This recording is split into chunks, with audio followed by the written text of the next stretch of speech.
Well, welcome to today's broadcast. I'm so excited about what God is doing in our nation, all over the world. I'm so excited that I'm living in what is the last of the last of the last days. I'm so excited that I'm living, probably, we're going to be the generation that sees the return of the Lord because we're so close. Everything points that way. And everybody gets all uptight with what's going on in the world. But I heard a sermon the other night by Rick Renner when he spoke at Eagle Mountain Church, January the 16th of this year. I'm telling you all this because if I were you, I would go on YouTube and I would watch that sermon. When I heard it, I went, wow. Wow, this is amazing because it fit right in what God was having me teach on. And it's about fear. And I really encourage you to pull that up and listen to it. It will bless you. One of the things that I learned while listening to Rick Renner, and if you know him, you know what a scholar he is, how much he knows about what was happening at the very moment that things were written in the Bible. And he talks about Timothy. And he talks about the Apostle Paul being in prison. Timothy is a pastor of a church, and the government is coming against the church. And what I love about it is I love Paul's advice to it. But when Paul goes over the history of what was happening in this time period that Timothy was facing, I thought, well, we act like what's happening now is absolutely the worst thing that's ever happened to the church. Well, it's the worst thing to happen, but it's not anything new.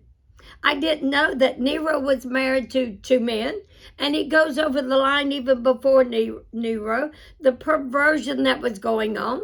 There was one that was in charge, I'll call it that way, because I want you to listen to the tape, that he thought he was such a god that when his sister had twins, he ate the children.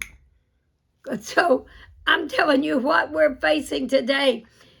If they faced it and they won, we can face it, and we're still to win and conquer.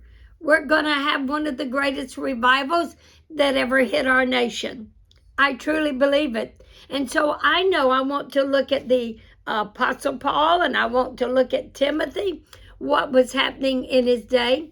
Timothy was the pastor of the church at Ephesus. Man, it was a thriving, wonderful church. They were having revival. Probably, they say, the membership of his church was like 100,000 people. But then all at once, when the government began to persecute them, and the government did, because before then the persecution was inside, different things like that. But this time, the government is coming against them and basically saying they can't have church. Well, do tell. Doesn't that sound like today, what we've gone through? And so Timothy knew he was not going to stop church. There were a lot of churches that had underground churches. But I'm going to tell you what, Timothy understood, the Bible says, I'll say it this way, what he knew the biblical principle. He knew the principle of a Christian was not to forsake the assembling of yourselves together with believers, and so much more should we not do it when we see, I'll say this day, last day revivals. But now here the church in Ephesus is going to have to make a decision. Our Christians in Ephesus are going to have to make a decision. Are we going to obey God? Are we going to obey man? Now, fear is really going to be the deciding factor because so many of them, they were afraid of what would happen, what the government would do. You're going to find with the Apostle Paul, Paul was put in prison for what they say is arson because Nero decided that the Christians were also a threat.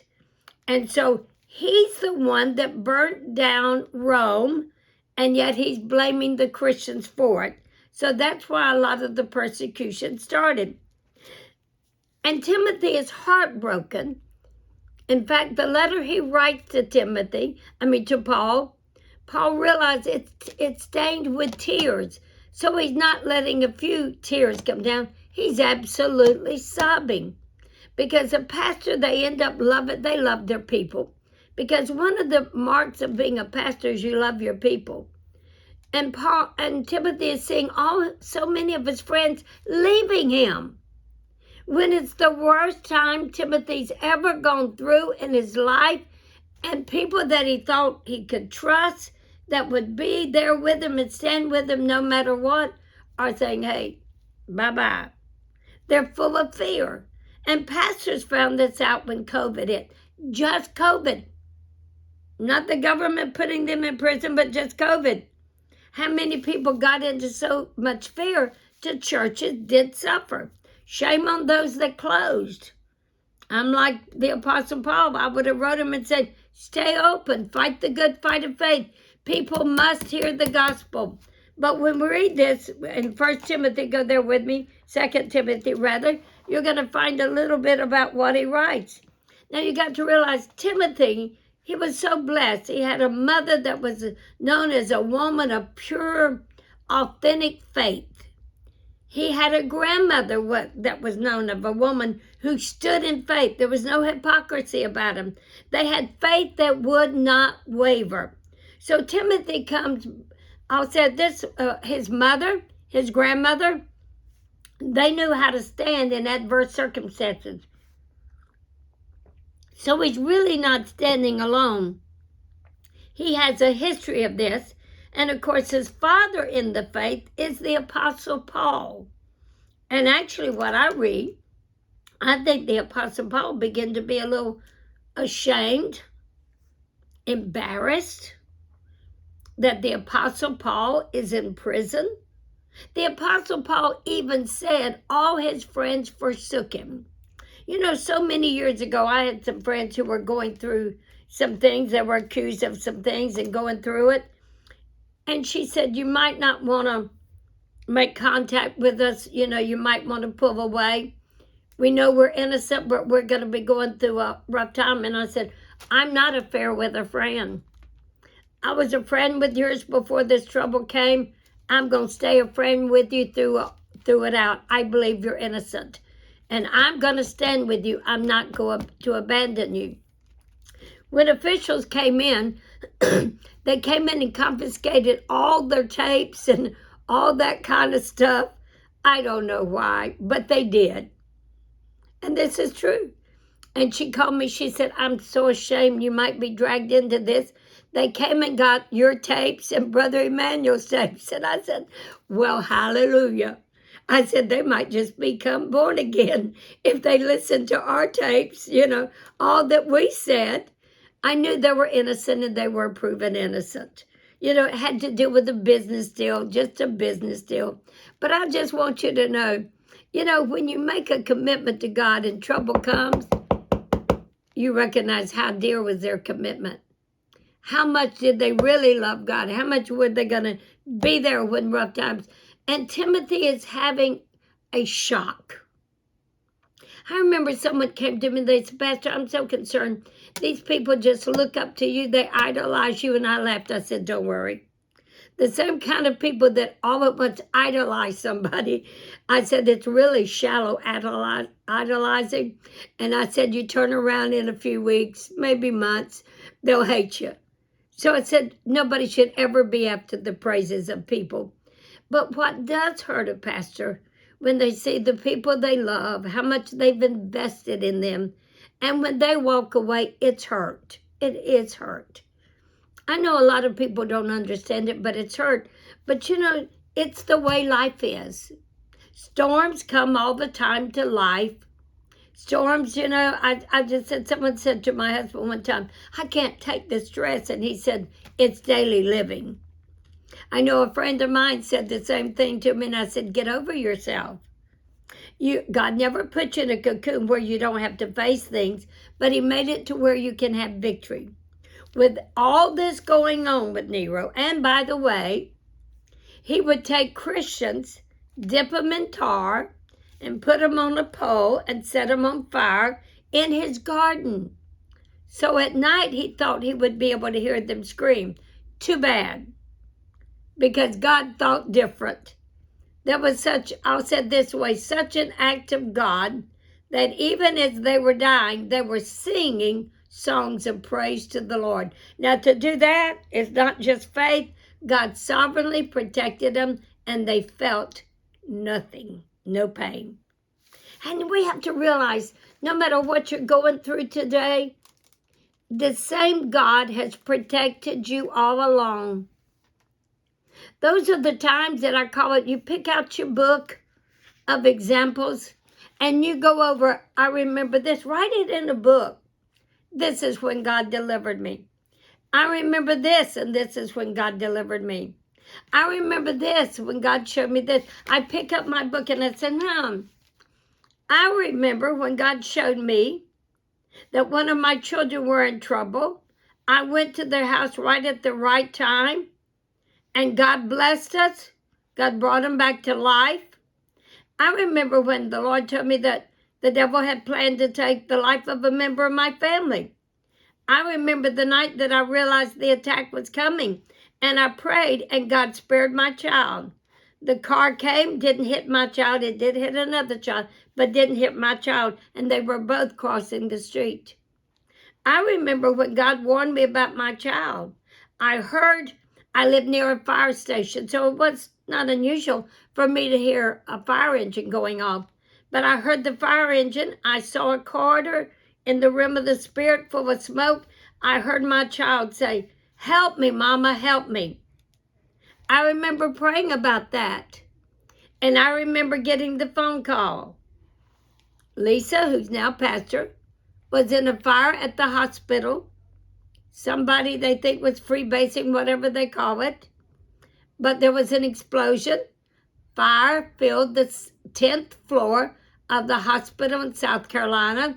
She was charge nurse, but she was delivered. Are you following me? There was no fire that touched her body. From the smoke, she looked black. She did hurt her finger, but just her finger trying to break the glass. So I pick up my book of all the miracles, and I start reading, and I said, God is the same yesterday, today, and forever. He delivered all three of my children. He certainly has delivered me. You need to have that book. And Paul is going to tell Timothy, go back over how God has protected your grandmother, your mother, and the miracles and how God has done you. He's not going to pat and pamper him. You know, one time somebody had a child that was going through a real rough time. And someone told me, I wasn't pastoring then, or maybe I was, but they said, yes, I was. They said, go get so-and-so. They can relate to them. I said, I'm not about to go get so-and-so. I said, because they're not in victory yet. They don't need a pity party. They need somebody to say, okay, get up, let's go for it. Let's win. They don't need sympathy. And sometimes when someone's going through a wrong time, everybody wants to flood with them and just give them sympathy. That's sometimes the very thing that'll cause them to drown. That's not what they need. They need someone to be strong like the Apostle Paul with Timothy. Timothy, be strong. Get ready to fight. And I'm going to tell you, be strong, ready to fight and win, no matter what's going on in this world. You were destined to be a winner. You were destined to fight. And so the same advice that we're going to find that Paul gave Timothy is going to be the advice that I give you. Wipe your eyes, dry your tears, because you're going to win. But Paul really basically told him, Timothy, no matter what, be strong, be courageous. I like that. I like giving that advice. Timothy is in fear, and you're going to find it'll cause you to be paralyzed. You won't make progress with God. It'll affect your love walk. Because you'll begin to think, you think too much of yourself, and you think of the circumstances. You can say, everybody's leaving me. I'm not going to fall in love with someone. I'm not going to love the people. It'll affect your love walk. You can't let it affect your love walk. I said to them and some people so many years ago, first time it ever happened to me, people left the church, and I said, these people, and they did me wrong. Don't matter what, but they did me wrong. And I said, the world is full of too many wonderful people that I will not let these people wound me so that I put up a wall and I miss the opportunity of knowing a lot of wonderful people. People say, well, you don't understand. Somebody hurt me. Well, you know what? I went to Belk's and somebody was rude to me one day. I went to the grocery store and somebody was rude to me one day at the grocery store. I'll never forget the one time somebody was rude to me in Penny's. And I thought to myself, well, boy, they're really not nice, being a little snippy. And then I realized it's like the Lord said, and how are you? And I said, oh my God. They were snippy to me because I was being snippy. And I said, I'm going to prove it to my own self. I said, Father, forgive me. I'm going to be loving. And they turned around and said, oh, thank you so much for your help. I really appreciate it. And I wasn't being phony. I really did. And they changed and we talked for a few minutes. Sometimes you might find out, like I found out, sometimes it's what we sow. But you know what really is what's so amazing? People quit church over people. They don't quit going to the grocery store over people. They don't stop going to the department store over people. But they want to over church. Maybe you need to grow up a little bit. And I always say it like this, why don't you be the one that shows love? Because if you get into fear about what's going on and you listen to the enemy and you stay away from church, you're going to find you never achieve what God had in mind for you. So I pray for you. Stop the fear and get into faith.